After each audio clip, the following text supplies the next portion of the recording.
नमस्कार, आप देख रहे हैं टसन न्यूज और मैं हूं अनिमेश सिंह। आज सारण लोकसभा क्षेत्र के नागरा प्रखंड अंतर्गत खैरा में मौजूद हैं और विशेष करके बात करें तो हमारे साथ सारण लोकसभा से एक ऐसे कैंडिडेट, बहुत सारे लीडर आते हैं और जीत कर भी आते हैं, लेकिन 4 साल कहां लापता हो जाते हैं। और हमारे साथ प्रभात कुमार जी हैं जो जनहित के कार्यों में हर समय चढ़ बढ़ कर हिस्सा लेते रहते हैं। बात करें तो हर समय समाज के बीच में कैसे रहना है, समाज के बीच में कैसे कैंप लगाना है, समाज को कैसे सपोर्ट करना है, गरीब गुरबे के बीच में कैसे जाना है, सब कुछ ये देखते रहते हैं। हम विशेष करके इनसे बात करने का प्रयास करेंगे। इस सारण लोकसभा चुनाव में इसके पहले भी अपना भाग आजमा चुके हैं, विधानसभा चुनाव भी लड़ चुके हैं और अच्छा खासा इनको जनता का जन समर्थन भी मिलता है। विशेष करके इस बार का क्या एजेंडा है, हम विशेष करके इनसे बात करने का प्रयास करेंगे।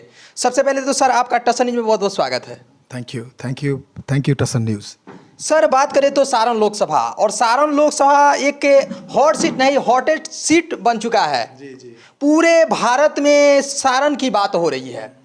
एक तरफ देखा जाए तो लालू प्रसाद यादव की बेटी रोहिणी आचार्य, दूसरे तरफ देखा जाए तो भारत के पूर्व कैबिनेट मंत्री रह चुके राजीव प्रताप रूढ़ी मैदान में हैं और उस मैदान में आप भी आ चुके हैं। इसके पहले भी आप मैदान में थे। इस बार का एजेंडा आपका क्या है? देखिए, मेरा एजेंडा वही रहेगा हमेशा से, बिहार का बदलाव। यहाँ बदलाव नहीं हो रहा है। हम लोग कितने साल से इंतजार करेंगे? आप देखिए ना, पूरे बिहार, पूरे हिंदुस्तान में कितने राज्य हैं, बिहार हमेशा नीचे क्यों रहता है? नीचे पायदान पे हम ही लोग पैदा लिए हुए हैं रहने के लिए। हमने तो कसम नहीं खाया। हमने क्या गलती करी है जो हम ऊपर नहीं जा पा रहे हैं? हमारा जीडीपी देख लीजिए, हमारा इंडस्ट्रियल ग्रोथ देख लीजिए, हमारे यहाँ कुछ होता ही नहीं है।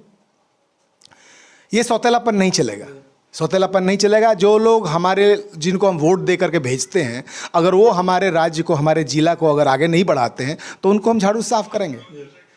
झाड़ू साफ करना पड़ेगा।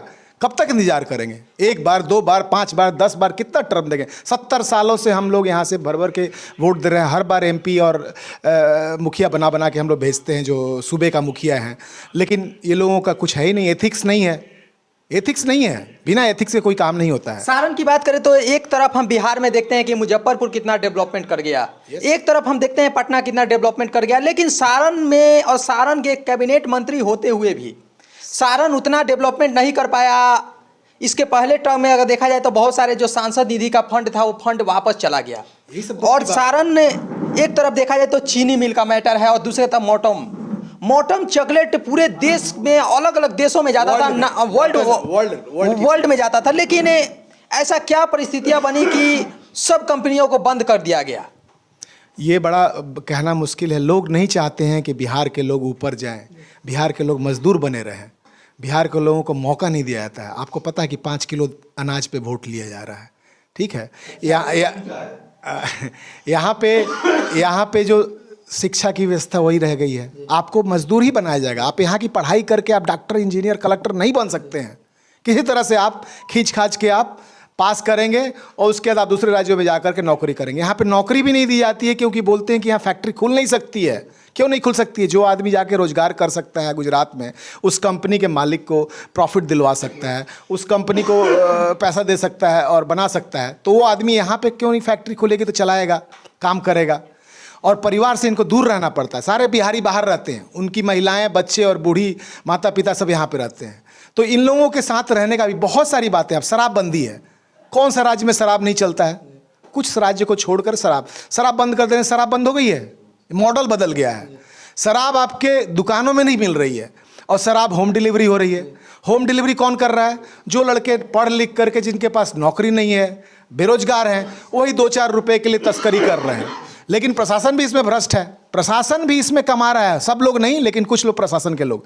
और ये 20,000 करोड़ का जो नुकसान हो रहा है राज्य का, राजस्व का, सरकार का खाता जो टैक्स में आता बेचने के बाद, वो गायब हो जा रहा है।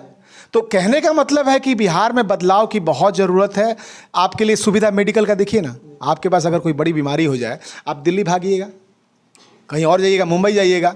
यहाँ पे कहाँ पे? सारण में छोटे मोटे बीमारी के लिए भी नहीं है। शिक्षा तो पूरा आप देख रहे हैं खिचड़ी से बट रही है और बच्चे जाते हैं। कुछ लोग प्राइवेट स्कूल में पढ़ाते हैं बच्चों को, वो सोचते हैं कि हमारा काम हो जाएगा। प्राइवेट पढ़ाने के बाद आपको कॉलेज में तो फिर वहीं जेपी यूनिवर्सिटी या किसी और जगह ले जाना पड़ेगा आपको। और पढ़ाई का स्तर कैसा है? स्तर बहुत ज़रूरी है। डिग्री ले लेना बहुत बड़ी बात नहीं है, स्तर कैसा है। और मुद्दा आपको मैं बताऊंगा, जो सबसे इम्पोर्टेंट मुद्दा है कि बिहार के साथ सौतेलापन हो रहा है।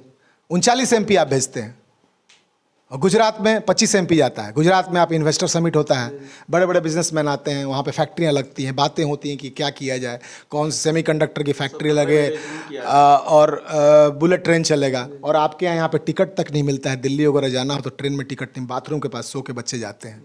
ठीक है, तो ये सारी बदलाव है। और हम लोगों को एक ही इंपॉर्टेंट ये बात है, सब कुछ प्राइवेटाइजेशन नहीं करना चाहिए। प्राइवेटाइजेशन इज़ गुड, मैं उसके खिलाफ नहीं है।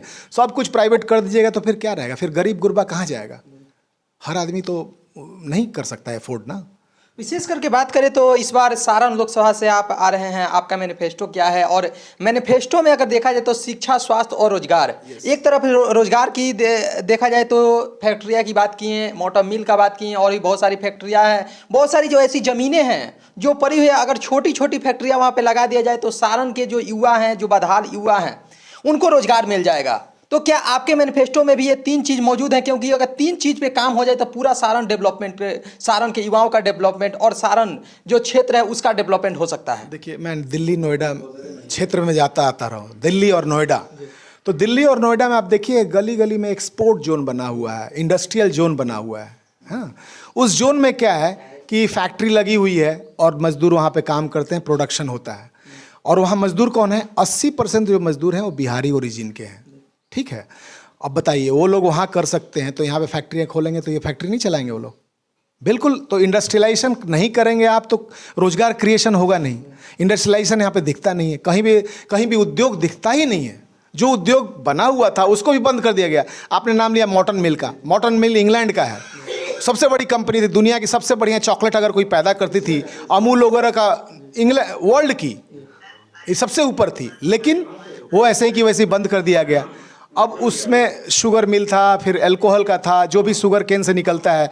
तो ये सारी चीज़ इंडस्ट्रियलाइजेशन नहीं करिएगा तो बिहार के लोग मजदूरी बनेंगे और गरीबी तबके में और नीचे चले जाएंगे और यहाँ का विकास नहीं हो पाएगा।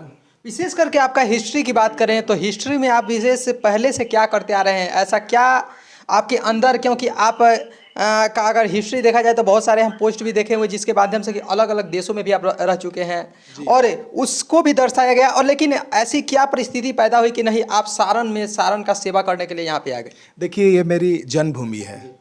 जन्मभूमि का हम लोगों को कर्ज उठाना पड़ेगा। मैं नहीं आऊँगा, आप आगे नहीं आएंगे, ये लोग नहीं आगे आएंगे तो कौन करेगा? आने वाली जनरेशन जो होगी, अगली पीढ़ी को आप कुछ दे के जाएंगे ना। अगर अगली पीढ़ी को कुछ नहीं दे के जाएंगे तो क्या होगा फिर आप? तो हम लोगों को इसमें भाग लेना पड़ेगा। मुझे कोई शौक नहीं है, बहुत दिक्कत का काम है। सबके दरवाजे पे जाओ, वोट मांगो, सबके बहुत मुश्किल काम है ये, लेकिन हमें करना पड़ेगा क्योंकि हमें यहाँ बदलाव चाहिए। बदलाव किसी भी हालत में यहाँ बदलाव लाना पड़ेगा। इसके लिए हम लोग कटिबद्ध हैं, संकल्प हैं। और संकल्प ये भी है कि अगर सारण की जनता मेरे को अगर मौका देती है तो उनको कतई शिकायत का मौका नहीं मिलेगा। वो जो सोचे नहीं होंगे उससे ज़्यादा मैं करूँगा, नहीं तो फिर मैं अपना चेहरा नहीं दिखाऊंगा, सारण छोड़ दूंगा। इतना मैं वादा करता हूँ।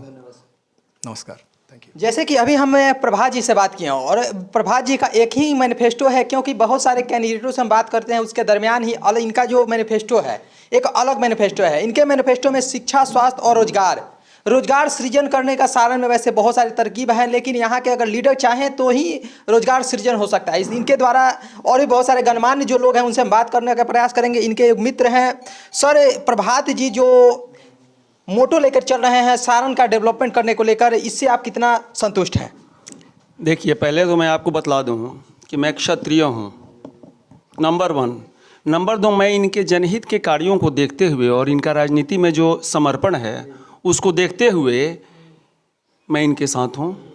ये कॉम्प्रोमाइज़ और सेक्रीफाइस करने वाले आदमी नहीं हैं, ये सरेंडर भी नहीं करेंगे, ठीक है ना। तो इसलिए मैं इनके साथ 100% हूँ। विशेष करके एक और हमारे साथ गणमान्य हैं। सर, आपका नाम क्या हुआ? मेरा नाम देवकी नंदन गिरी, मेरे प्रभात मेरे दोस्ती हैं, साथ पर क्लास किए हैं। क्या लग रहा है इस बार सारण में कुछ अलग होने वाला है, सारण में बदलाव होने वाला है? बदलाव तो जरूरी है, इसलिए कि जो एमपी से यहाँ से जीत के जाता है, रूढ़ी जी जीत के गए, लेकिन हम लोग गोसाई गांव है गिरी जी का, आज तक नहीं आए। मेरा 60 साल एज होने वाला, आज तक नहीं आए। कुछ समझते नहीं थे कोई गिरी जी का प्रभाव है। और जात मैंने पूरा बोलता हूँ कि सारण डिस्ट्रिक्ट के नौजुवकों को, जवानों को, कि जात मत जाए, इसलिए कि बिहार में जात, मैंने इसके पहले भी जात बोला, जात पर छोड़ के आप वोट दीजिए।